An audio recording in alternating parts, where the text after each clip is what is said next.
After a WNBA season that broke all previous records, Caitlyn Clark presented throughout Europe. And from the sounds of this interview, it seems like she's probably going to make more money overseas in EuroLeague than she did during this WNBA season. The commissioner told her that she could make $700,000 playing in the WNBA. The EuroLeague formally announced Caitlyn Clark's arrival, and now that the WNBA has disclosed the terms of the contract, it's clear that while Clark is poised to light up Europe, Kathy Engel and the WNBA executive are probably feeling the heat as they get ready to return to the charming little void of insignificance they were in before Clark arrived and gave everyone a reason to watch. After all, you're only here because of Caitlyn Clark, and once she departs, you won't waste any more time on those painfully mediocre teams. Feel like there could be a team overseas who would love to snatch Caitlyn Clark away from us and give her a crazy offer. I mean, Ice Cube was about to give her $5 million to play in less than 10 games in the Big Three. So the money is there, and if these owners are smart with it, I could definitely see more WNBA players going overseas. While we shouldn't focus on the WNBA's bad decisions, they effectively ruined their own star with a series of awkward decisions and some race-baiting tactics that cost them their golden goose. Clark's new adventure is where the actual action takes place. Going overseas and possibly not return. Hold on tight, because I'm going to tell you the truth about this EuroLeague deal. I know that some of you ardent American fans of Caitlyn Clark are a little sad about her moving to Europe, but let's face it, you want her to be happy, which is why you're keeping quiet. You know deep down that as long as Clark is doing well, you're okay with it, and don't worry, Clark loves you just as much. If you look at his rookie salary, which was around $55 million for 4 years, and then you look at Caitlyn Clark's $300 and I think it was $38,000 salary that she signed for 4 years, that is about the same amount more. It's around 162 times more that Victor made than Caitlyn. So if you... We're discussing the EuroLeague Women, which is, in theory, the top women's basketball league in Europe, but doesn't get the recognition it merits. I understand that it's like basketball's hidden jewel, and many are still unaware of it. Polis, the major EuroLeague women's supervisor, Modia Junis, has finally ended all of the speculations. No, this isn't simply a side project while the WNBA takes a break.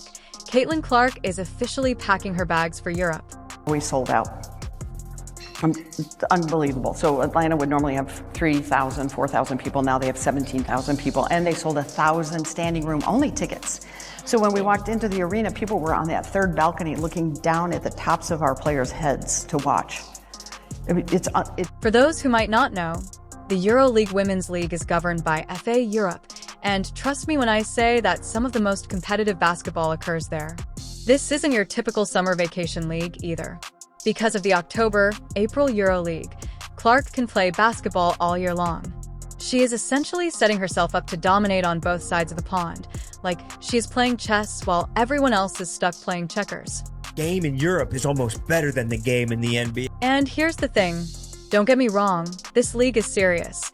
It has been around for a reason and is home to some of the best ballers in the world. The EuroLeague Women's Basketball League has been around since 1958, which is longer than most of us have been alive. It's similar to the original Women's Basketball League, which changed its name in the 1990s, but for some reason it hasn't had the same level of commercial success as the WNBA. Game in Europe is almost better than the game in the NBA. To give you a thorough explanation, the WNBA is a short, pleasant summer league, but the EuroLeague is longer, and I'll explain why it's better right now. In the EuroLeague, Clark is playing against the best players in Europe, which is a completely different level of competition. The WNBA is undoubtedly hyped, but players like Clark can really step up their game.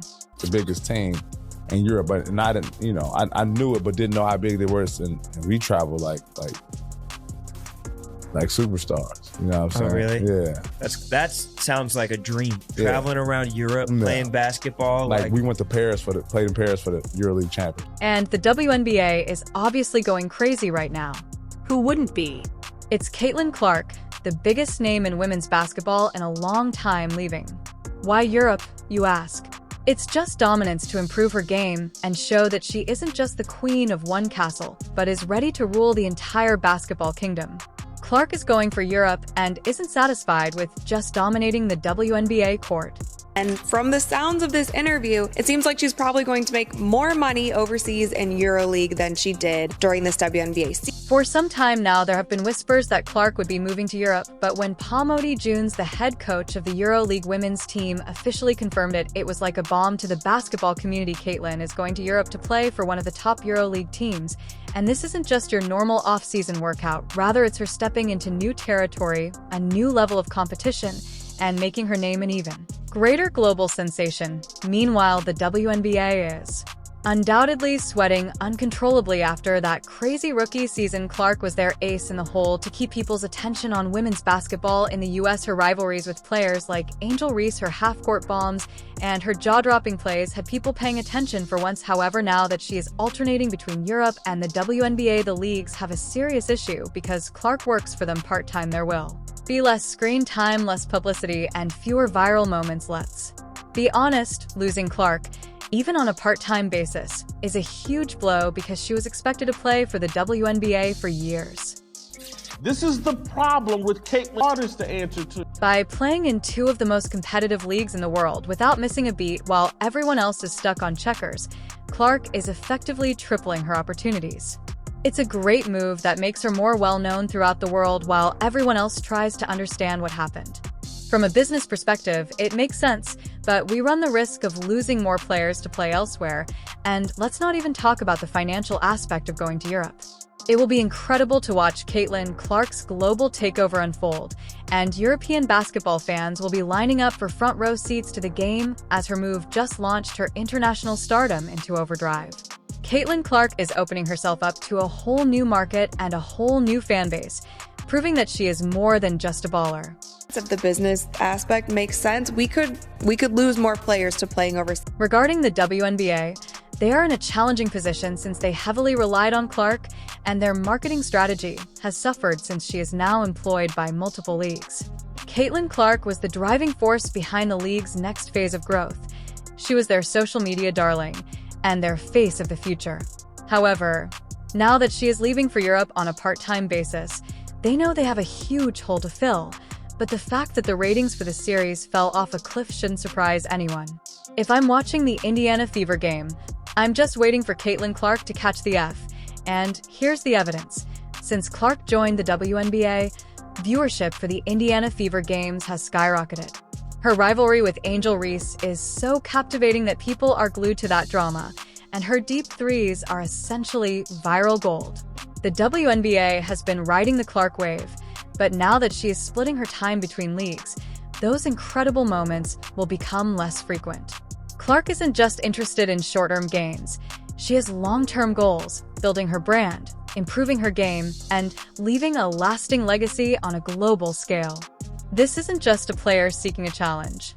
This is a well-thought-out decision that will alter women's basketball's future on both sides of the Atlantic. Yes, it just, the WNBA, if you want us to be here, you have to pay us more. It's business, it's how it works, and that's... The EuroLeague Women's League has a completely different flavor and, to be honest, may have a few things up its sleeve that the WNBA doesn't. I know some of you are sitting there wondering, wait, is EuroLeague women really better than the WNBA? The WNBA has all the hype, big stars, flashy highlights, and commercials everywhere. The response may astound you. The fact that the ratings from Caitlyn Clark's series to these series fell off a cliff, it should surprise no one. If I'm watching the Indiana Fever game, I'm just waiting on Caitlyn Clark. Let's start by addressing the most urgent problem. For someone like Caitlyn Clark, who loves to have the ball in her hands, the longer season is heaven. She's not looking for a quick fix. Instead, she's in it for the long haul, where every game is a new chapter in the epic. The WNBA season runs from May to early September, with the possibility of extending it to October if you're lucky enough to qualify for the playoffs. Players like Clark have twice the grind, twice the exposure, and twice the opportunity to showcase all of their talent, since the EuroLeague isn't about that short-term existence, but rather 6 months of non-stop basketball action from October to April. Obviously, an incredible star. She's totally revitalized interest. Vitalized interest in the WNBA in a way it never. And we haven't even discussed the competition. The WNBA is undoubtedly full of American ballers with amazing talent, but EuroLeague women are something else entirely. In the EuroLeague, you're not just playing against other Americans anymore. One night you're up against a Russian team that mostly uses brute force, and the next night it's a sleek, fast-paced Turkish squad with more plays than a chess master. Every team plays differently, and it's like a basketball world tour. If Clark thought winning the WNBA was fun, wait until she's competing against the best in Europe. Meat on those bones.